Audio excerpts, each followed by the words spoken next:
रहे श्री शिवाय नमस्तुभ्यम 1000 महामृत्युंजय मंत्र के बराबर होता है।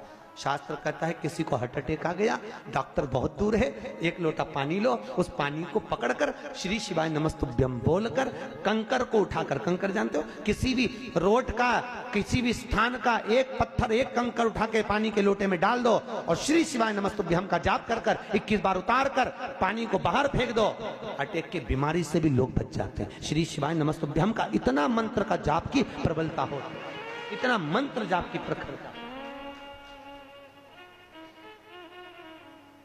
बच्चे बीमार पड़ गए, बुखार आ गया, बुखार उतर ही नहीं रहा, बिल्कुल बहुत समय से लगे, कुछ मत करो, लोटे में पानी लो, थोड़ा सा दूध डाल लो और उसमें एक कंकर डाल लो, कंकर डाला, श्री शिवाय नमस्तुभ्यम बोल के 7 बार उतारो, पीपल के पेड़ में डाल दो, बच्चा स्वस्थ, आराम लग जाए। श्री शिवाय नमस्तुभ्यम मूल मंत्र। पेपर देने जा रहे हैं बच्चे, एग्जाम में बैठ रहे हैं, इंटरव्यू में बैठ रहे हैं, एक अक्षत चावल का दाना एक लीजिए, श्री शिवाय नमस्तुभ्यम बोलकर घर के बाहर से जब निकलो फेंकते हुए चले जाइए, विद्या में उत्तमता प्राप्त होती है। ये उसी तरह है जैसे घर का दीपक, घर का दीप देखा, घर में जो दीपक होता है उसको बदला नहीं जाता, बार बार नहीं बदलना चाहिए। घर का दिया जितना पुराना होता है उतना फलदायी होता है। जितना पुराना दीपक घर में रहेगा, या तो 2-3 दिए घर में कर लो, एक पीतल का, स्टील का, जिसका आपको लगाना हो आपकी मर्जी, चांदी का, आदि का आदि, पर उन दियों को बार बार नहीं बदलना। वो 3 दिए सालों साल चलना चाहिए, कम से कम 25-50 साल। उस दिए की इतनी महत्वता होती है कि घर में अगर कोई बड़ी बीमारी किसी को हो गई तो उसी दिए को धोकर उसका पानी पिलाना चालू कर दो, उस व्यक्ति को आराम लगना चालू हो जाता है। उस दीप का इतना महत्व होता है। दिया कोई सहज नहीं होता, माला कोई सहज नहीं होती, गौमुखी कोई सहज नहीं होती, जिसको तुम जप जप कर जिंदगी निकाल दी। जिस आसन पर बैठकर अपन भजन करते वो आसन श्रेष्ठ हो जाता है, उस आसन की महत्वता बढ़ जाती है।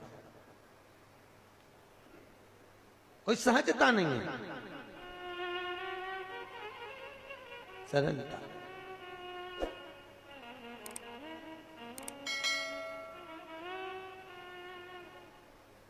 हमारे यहाँ तो अग्रवाल जी, हमारे यहाँ शिव महापुराण की कथा जो उस एरिया में होती है, आंध्रा साइड में होती है या गुजरात, राजस्थान, एमपी साइड में होती है, तो जहाँ पर व्यास वक्ता बैठता है वहाँ पर जजमान रोज आसन बिछाता है, रोज उठाता है। वही आसन जजमान अपने घर पर ले जाता है और उसकी गादी पर बिछाता है, क्योंकि जिस जगह से पुराण को बांचा जाता है उस आसन की बड़ी महत्वता मानी, बड़ी मूल्यता। कई लोग आप लोगों में से आते होंगे तो संग में आसन लाते होंगे।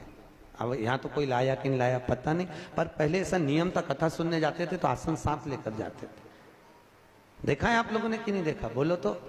पहले ऐसा होता था, आसन लेकर जाते थे, साथ में बिछाते थे, फिर बैठते थे। उस आसन की बड़ी महत्वता, बड़ी महत्वता। आसन भी अलग अलग होता है, आप लोगों को मालूम होगा। देवी जी की पूजन करो तो लाल आसन, शिव जी की पूजन में काला आसन, भगवान शंकर की पूजन में, ठाकुर जी की पूजन करो तो कुसा का आसन, पितरों की पूजन करो तो डाब का आसन, गणेश जी की पूजन करो तो आसन की जरूरत नहीं पड़ती, जमीन पर बैठ कर करो। गणेश पूजन कभी आसन पे बैठ के नहीं करना, नहीं तो पुण्य नहीं मिलता। अगर गणेश पूजन आसन पे बैठ के कर ली तो उसका पुण्य समाप्त हो जाता है। गणेश पूजन जमीन पर बैठकर करना चाहिए, भूमि पर। आसन की महत्व भगवत भजन में, भगवत नाम में, भगवत